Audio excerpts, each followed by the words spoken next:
Sanibona, ngiyathemba niyaphila. Welcome again to another video yangapha kwaKhula Academy.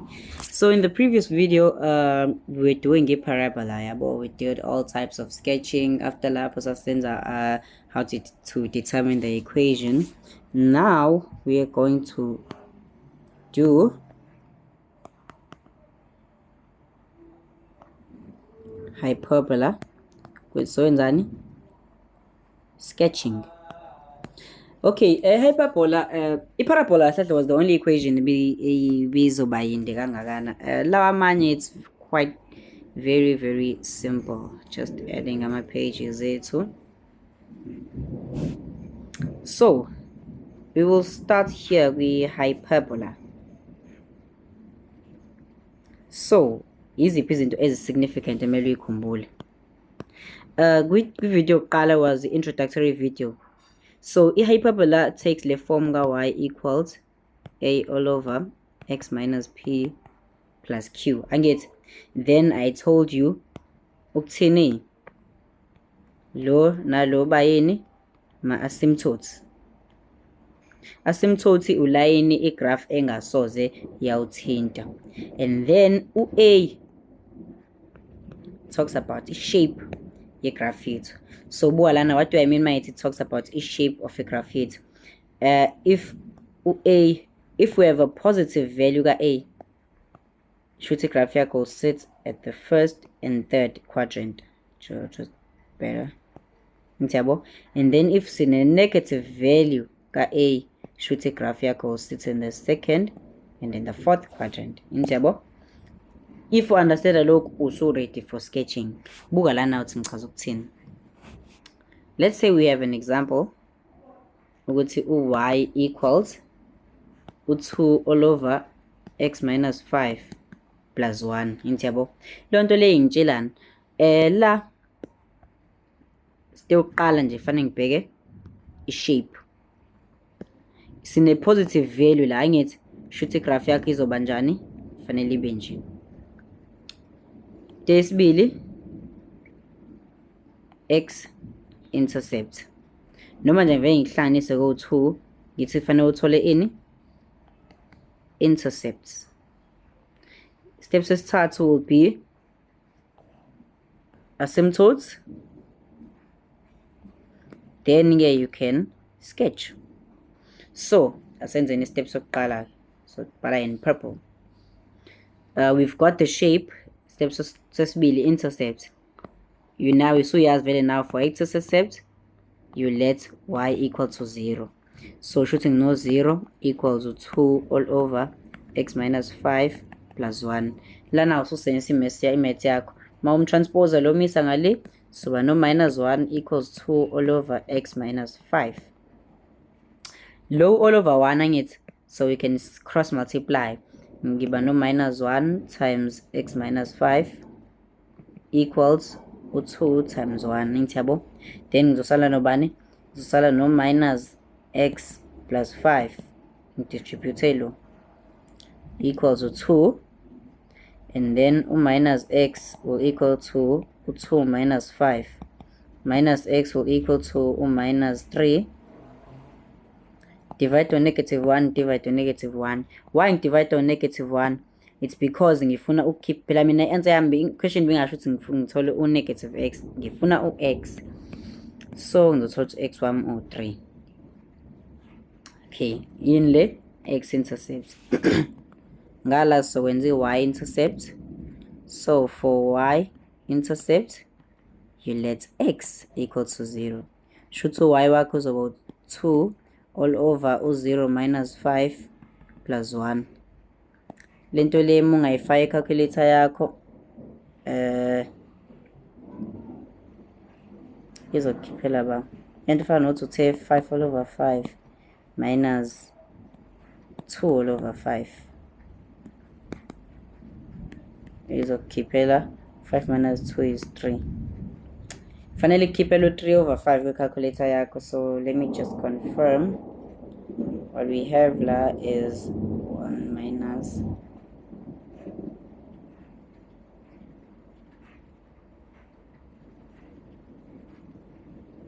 3 3 divided by 5 0. Okay, correct. Lama point lawa njalo by the way mathi ubabhala in coordinates form uzoba no 3 no 0. Then le it's 0 and 3 all over 5. So we've got the shape, we've got ama-intercepts. Now tesisalele ama-asymptotes. Ngizobhala njengomunye ipeni because angifuna ukuphuma kuleli page esikulona. Ama-asymptotes ngakuthini ngakutshela i-vertical asymptote it would be y equals size ngapha lo i-vertical asymptotes and lo horizontal.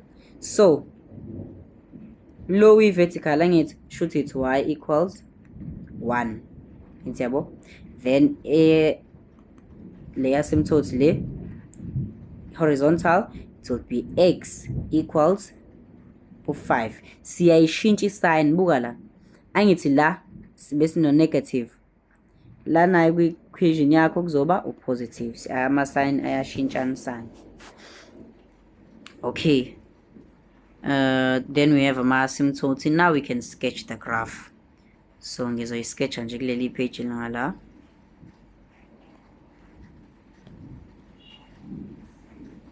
Siqale ngama-asymptotes. Sine-asymptotes eku y equals 1. So uzala kwi-graph yakho ukala bani y equals 1 and then ube nento enje. I-asymptote yakho leka y equals 1. Then sino x equals 5. Uyabala 1 2 3 4 5. Dwebe i-asymptote. Ngiyabo? Okay.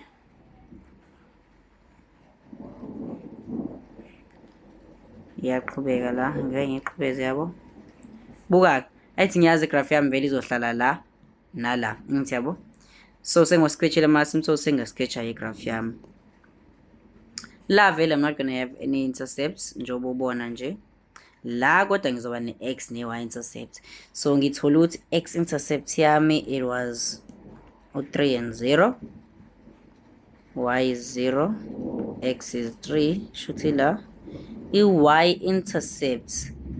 Lo by the way if uzomround off uzothola ukuthi 0.6.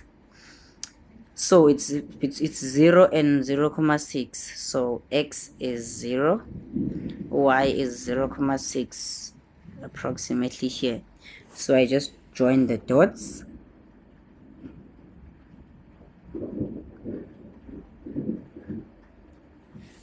And there we have a sketch sale graph. So kokunye ke bazobe bekutshela ukuthini ama-axis of symmetry. Ngibula ngakutshela njalo kwi-previous video. The reason I'm going so fast njalo it's because zonke lezi zinto ngayikhuluma kwi-previous video. So if awukazi uyibuke ngicela ubuyele kuyona. Kwi-graph yakho sinama-axis of symmetry amabili. Nasi sketch la. Sizoba name kanje, name kanje. Ngiyabo. Axis of symmetry by the way guys it's a line that cuts the graph in half. So for le ezoba angithi izoba kanje graph yakhe nje. For le in a positive gradient, it's going to be y equals na axis of symmetry uyicosha nje la. Shuthi izobani? It's x minus 5 plus 1. Kahlahle equation yayo kanje noma ngiqale nje nge-equation. Kahlahle it's ibo x minus p plus q yabo. Okuyinto nje sithathe khona lapha. So it's x minus 5 plus 1. Positive gradient vele ngithi so la vele sino positive 1. Shule graph le it's going to be y equals x minus 5 plus 1 minus 4. That's for a axis of symmetry. Le graph le shuthi izoba ne x izoba ne y intercept ku 4. Ku negative 4 nqazi. 1 2 3 negative 4 y intercept. Even a x intercept right for mokhumbula kahle for x intercept we let y equals 0 should to x equals 4. 1 2 3 4 and then we draw a graph here to a straight line.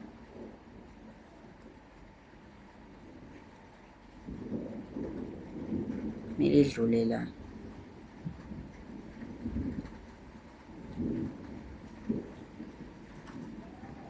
And this would be excess of symmetry yakho le positive, then le ene negative gradient lezo makanje yona ke siyithola kanjani? Ayithi graph yakho ithi y equals equation x minus p plus q, and then sinani sine negative gradient la, that's why ngizofaka u-minus. So yahle lento le it's minus x plus p plus q, which equals negative of lento ebilapha benginobani la, x minus 5 plus 1. Shuthi la ngino negative x plus 5 plus 1 uzokwenza negative x plus 6, equation ya y le negative gradient njengobona la straight line. So bane y-intercept ku positive 6.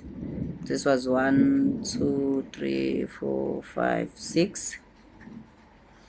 Then x-intercept, let's y equal to 0.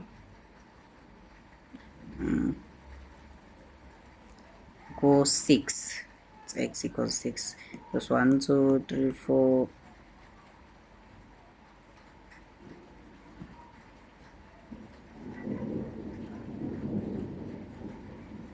This was a 5, so 6 would be around here.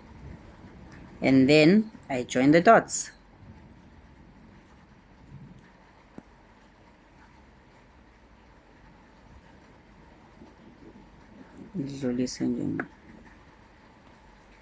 So uzobona ukuthini ngalama lines lawo akhatha exactly in this point omabili la intersector khona. Lila point lila ila kade intersector khona ini ama asymptotes akho, so nabo bazo intersector khona. So we just did sketching, senza nani, senza nama axis of symmetry. Iningi lalezi zinto guys ngayichaza ivideo yokuqala, so that's why ngimove ngathi ngiyibhanoyi njengoba ubona entiyabo. So let's talk about the domain and range, because ngiyakhumbula ukuthi I forgot about the domain and range yale graph. Let's talk about the domain and range. So igraph yakho ye hyperbola i-continuous ndawo zonke, ngiyabo. Buka what do I mean ngalokho? Ilo ihambile nje kanje, ilo iyaka right, ilo ihambile nangala iyo iyaka left. Engithi should kahle kahle u-x will be an element of all real numbers. Ngiyabo, u-x will be an element of all real numbers, but u-x will not equal i-asymptote yethu, which is u-q. Same thing nangala for i-range. Kwi-range yakho ubonani, igraph yakho ilo inyuke njalo iyaphezulu, engithi nangaphi lo yehle njalo. Should kahle kahle u-y will be an element of all real numbers, but u-y does not equal u-q. Hayibo, ekuqaleni was supposed to be x minus p, engithi. So le value le kahle kahle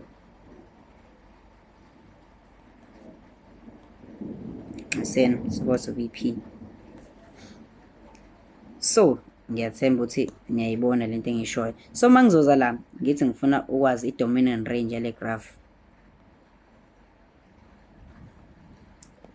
I-domain yale graph le, u-x is an element of all real numbers, kodwa u-x all real numbers shuthi ihamba yonke indawo, wonke ama-x values, kodwa u-x does not equal yiphi lo line graph engakwazi ukumthinta la, yila. Entiyabo, x does not equal vertical asymptotes lapha, which is ubani, it was 5. And then for i-range sibheka ama-y values, and sithelo inyukile ilo yehlile, shuthi u-y will be an element of all real numbers, kodwa y does not equal awuthinti la y wami nawu line ongawuthinti, which is u1. Sengikhiphele yonke into ongayidinga ngale graph le by simply giving you the equation. Let's do it one more time. So let's just make one more example.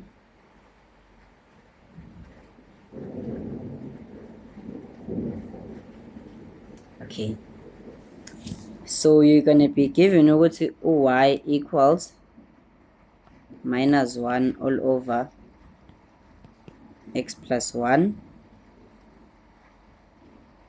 minus 4. Then equation masithini, sketch the graph. Then yesibili masithini, give the domain and range. Intiyabo? Okay. Siqale nje ngaleyo kuqala le, sketch the graph. Ukuze sketch graph sidingani? Sidinga ukwazi shape, sidinga ama asymptotes, sidinga not just x but ama intercepts. Then we can sketch. Okay, so solution. Step sokuqala is a shape. Ngino negative a, engiyabona la ukuthi negative 1. So njoba ngino negative a shuthi isketch sami soba kanjani? Soba kanje. Ngiyabo? And then that is step number 1. Step number 2, ama asymptotes. Nanka ama asymptotes la, ngiyabo? Eka x ilo vertical asymptote x equals negative 1, siyayishintsha le value le. And then horizontal asymptote would be y equals negative 4. Eyalo ayishintsha kodwa eyalo iyashintsha, eyalo ayishintshe value. Siwatholela ama asymptotes. Step sesithathu, intercept. For x-intercept, you let y equals 0. Intiyabo? So ngizothola ukuthini? Ngizothola ukuthi u0 equals negative 1 all over x plus 1 minus 4. Intiyabo? Sengatranspose la ngendlela owenza ngayo, ngizothatha lo ngibuyisa ngale abo 1 all over x plus 1 equals negative 4. Angithi ngiyazi vele negative 4 it's all over 1, then I can cross multiply. Ngithole baningi negative 4 times x plus 1 equals 1 times 1. Leyo nto leyo izonginika bani? Izonginika negative 4x minus 1 equals 1. Ngicela ukuqhubeka ngapha because isikhala siyangiphelela. Then sengizosala nokuthi negative 4x will equal to 0. No, it will equal to 2 because below 1 plus 1 which equals to 2. And then that's shooting the negative 4x equals to 2. And then x1 will equal to, ngizodivide nge negative 4, ngidivide nge negative 4, bakhanselana. Ngisale nokuthi x uzobani? Negative 1 all over 2. So in coordinate form, le value le kahle kahle it's negative 1 all over 2 and 0. There is the x-intercept. For the y-intercept, you let x equal to 0. Shuthi y will equal to minus 1 all over 0 plus 1 minus 4. Level long I find, should we calculate? It's going to be minus 4 minus 1, which is minus 5. Should in coordinate form, it's 0 and minus 5. We're done with shape intercepts, asymptotes intercepts. So sketching it. So we draw our coordinate axis. Okay. Alright, ke siqala ngama-asymptotes. Sinanka la x equals ulokhuzana -1 no y equals -4. X equals -1 nangu la diba in red.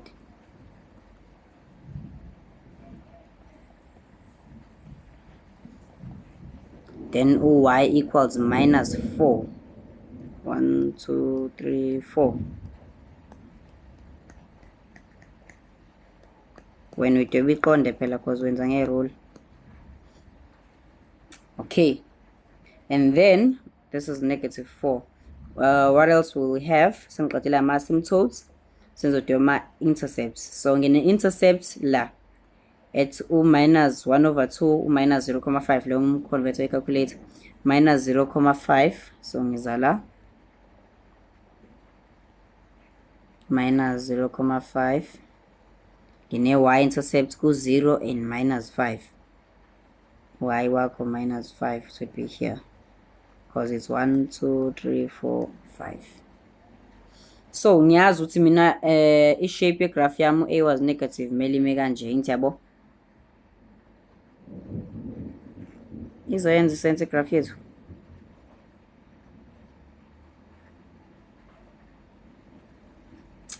Ma yonke into yethu siyenze kahle. X is -1.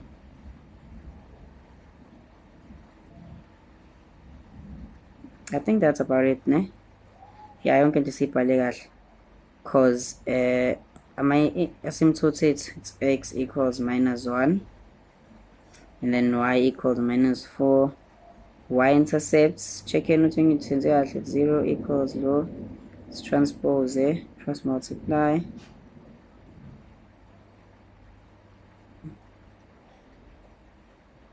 -4x -1 equals 1. Transpose positive, -4x equals 2. X equals -1/2. Yeah, see right up. Y-intercepts nayo, let's x equals 0, -1/1. Alright, see right. So we just need to sketch ukuthi ngibuka ukuthi ilokhuzana ama-values ethu lana nginokungayenzi isense graph indlela e-interceptor ngayo because kahle kahle if ngabe i-interceptor in this side. Am I looking at it right? Okay. Let me just remove the line and cut the file.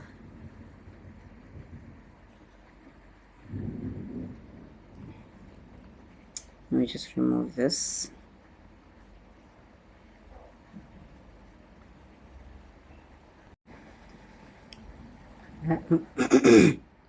No, we have to look again la.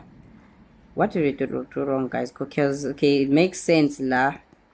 Verify ahlale la lo 500 la kanje, but la something is wrong galeli point. Let's check. So we x-intercept, let's y equals 0. 0 equals lo equation. Then wasa just transpose lo sayishintshe sign yakhe ya positive. Then sasa cross multiplier. Then I use okay, knock. Listen, cut is distributor line yabo sometimes la u4 kwenzela ngelinye pen. U4 sometimes la sometimes kodwa la. So before sibe nayo -4x minus 4, not -1. So we have to be careful ngalokho equals 1. It should asirabheke lana. Be careful guys nge-algebra yakho. It's a good thing now futhi uthi ngiwenze ama mistake uzubone now it is something possible. Ungawenza amaphutha because nawe umuntu. So asibhekeni ke lana uthi inkinga yethu ibe kuphi. So befanele sibe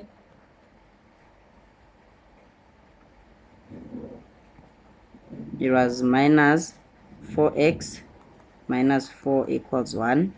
Shouldn't -4x will equal to 4 minus 1 minus 4x equal to, oh no, it's plus 5. divide ngo-minus 4, divide ngo-minus 4, bakhanselane ngisanokuthi x will equal to minus 5 all over 4. Okay, which is a different value ke manje, ithi yabo. And masifaka i-calculator, ingikhiphela, it's negative 1,25. So, in coordinate form, negative 5 all over 4 and 0. Okay, ngoba ke manje we're done with that. Yeah, imake isingayenza ke sense yethu into yethu. So ne-x-intercept la, which is ubaleli point leli minus 5 all over 4 and 0. And then leli was negative 0 and negative 5. Yeah, isizoqala ke iyenze ke sense graph yethu. So sesingayisketcha ke manje because sesazi yonke into yakhona.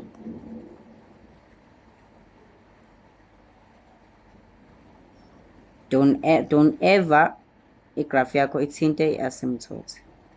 Sesiqedile ke manje ke. And then this is your graph. So now into esisalele ukuthi ikhiphe i-domain and range. Ngicela uku-add la any question. Leya ngiyenza number 3, number 2 ngithi draw axis of symmetry. So ama-equations axis of symmetry yethu.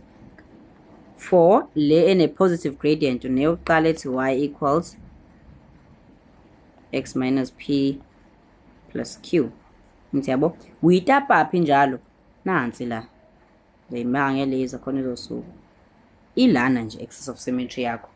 Yili nansi. Ngithi yabo.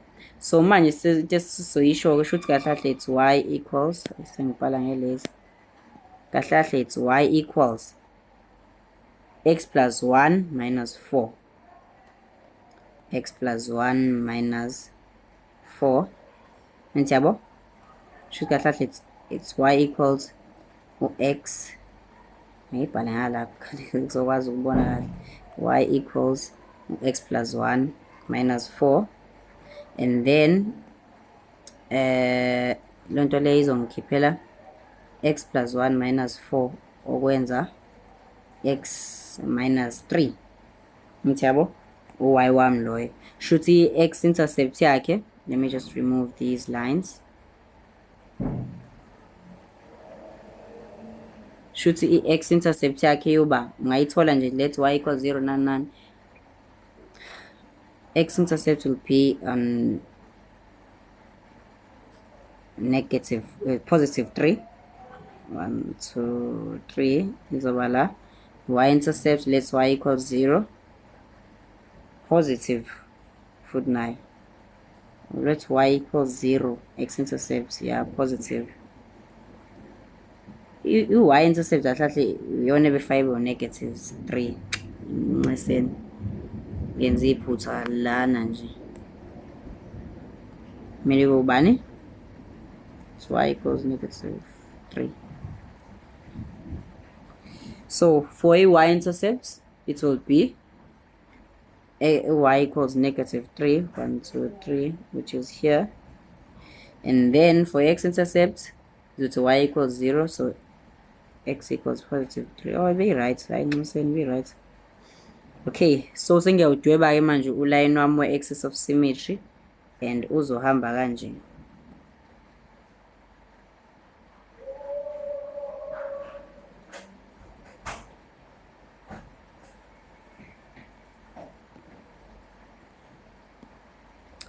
La it's y equals negative 3 and then x wakho la is 3.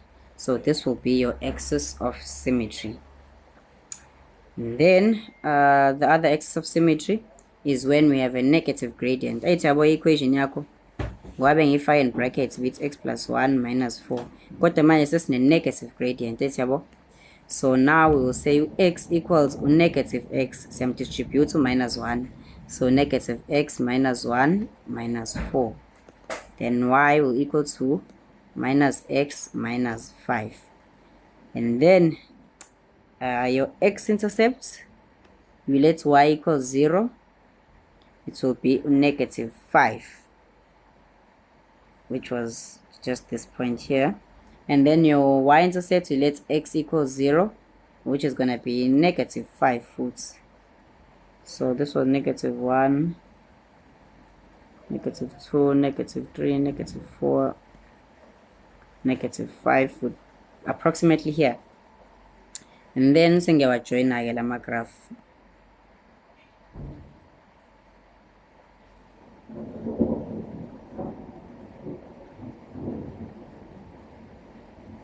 Okay. And that's approximately your axis of symmetry. Kumele ubheke ukuthi axis of symmetry yakho kumele icrossane la icrossana khona ama asymptotes graph. So all that is left a question yani ye domain and range, which is very, very simple. Sitheni ke lana ke, which is number 3. So yenza nje la eceleni. For a domain, x is an element of all real numbers, kodwa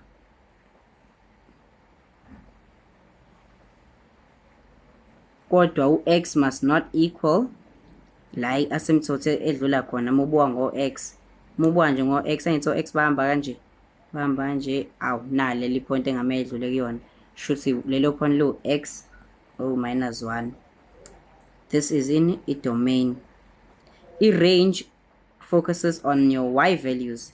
So y is an element of all real numbers for a hyperbola, but y must not equal, masuzobheka la hamba ngo-y ke manje, hamba ngo-y, nanti ulayini engamele uthinte, which is y equals -4.